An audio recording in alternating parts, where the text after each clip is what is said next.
और अब बात करते हैं इजराइल और हमास के बीच चल रही जंग में हुए सीज फायर की भी, क्योंकि सीज फायर से दुनिया ने राहत की सांस ली थी, तो वहीं हमास के जान में भी जान आ गई थी। लेकिन इजराइल के प्रधानमंत्री बेंजामिन नेतन्याहू ने अगले 48 घंटे चुप बैठने के बाद एक बार फिर से हमास के खात्मे का अभियान छेड़ने का ऐलान कर दिया है। वो ईरान और हमास दोनों पर बेहद भड़के हुए हैं। ऐसा आखिर बेंजामिन नेतन्याहू क्यों कह रहे हैं और क्या कर रहे हैं, इसको समझने के लिए देखिए हमारी ये खास रिपोर्ट।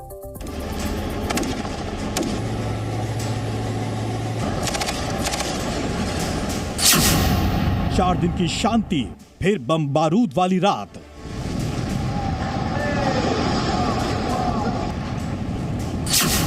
युद्ध विराम के बाद विध्वंसक युद्ध का अलार्म।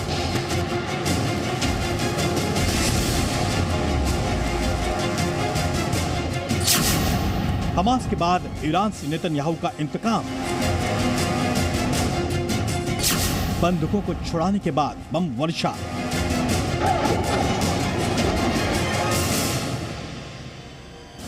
हमास इजराइल युद्ध के 48 दिन बाद राहत की तस्वीरें आने वाले बड़े खतरे की ओर इशारा कर रही है।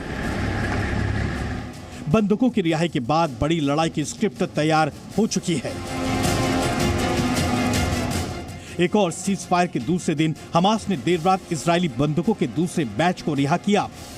युद्ध विराम समझौते के तहत अदला बदली के दूसरे दौर में हमास ने 13 इजरायलियों और 4 विदेशियों को रिहा किया।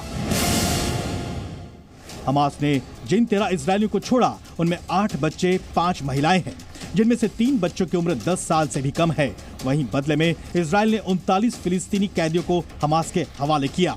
इजरायली बंधकों को लाने के लिए रेड क्रॉस कर्मचारी गाजा पहुंचे, जहां हमास के आतंकियों ने 17 बंधकों को उनके हवाले किया, जिसके बाद रेड क्रॉस के कर्मचारी रिहा किए गए। सभी 17 बंधकों को लेकर राफा बॉर्डर होते हुए इजराइल पहुंचे। सीज फायर और बंधकों की अदला बदली के बीच इजराइल के प्रधानमंत्री बेंजामिन नेतन्याहू ने एक बार फिर ईरान को लेकर अपने बारूदी इरादे जाहिर कर दिए हैं। इस बार उन्होंने सीधे ईरान को चुनौती दी है। युद्ध में हमास को अधमरा करने के बाद अब नेतन्याहू ने ईरान को अपना सबसे बड़ा दुश्मन करार दिया है।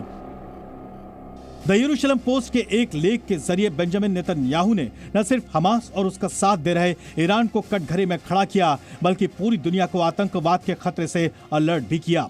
उन्होंने द यरूशलेम पोस्ट में लिखा कि अगर हमास ईरान जीत गए तो अगला नंबर बाकी देशों का होगा। कुछ लोगों को लगता है कि बुराई खुद ब खुद खत्म हो जाएगी, लेकिन ऐसा नहीं है। निश्चित रहिए, इजराइल लड़ेगा और इस युद्ध को खत्म करके दम लेगा। हमास ईरान की ओर से बनाए गए शैतानी धुरी का एक हिस्सा है। ईरान आतंकियों को पूरे मिडिल ईस्ट और उसके बाहर हथियार और ट्रेनिंग देता है। इसके अलावा नेतन्याहू ने 7 अक्टूबर के वाक़े को सबसे बड़ी बर्बरता बताते हुए दुनिया के सभी देशों से सवाल भी पूछा है कि क्या हम बेहतर भविष्य के लिए लड़ने को तैयार हैं या अत्याचार और आतंक के सामने सरेंडर कर देंगे।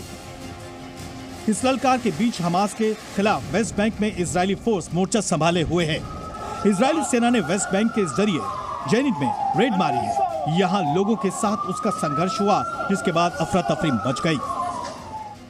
वहीं गाजा में तैनात आईडीएफ जवानों से मिलने पहुंचे इजराइल के रक्षा मंत्री योआव गैलेंट ने एक बार फिर साफ कर दिया कि सभी बंधकों की रिहाई और हमास के सफाई तक उनका मिशन नहीं रुकने वाला। קשר ישיר בין הפעולה שלכם לבין חיסול האויב וגם בין הפעולה שלכם לבין הבאת חטופים. זה התהליך. לוח הזמנים להפוגה הוא קצר. זה לא ייקח שבועות. ייקח ימים, קצת יותר, קצת פחות. כל המשך משא ומתן יעשה תחת אש. इस बीच इजरायली जहाज पर ईरान के ड्रोन अटैक की खबर आई है।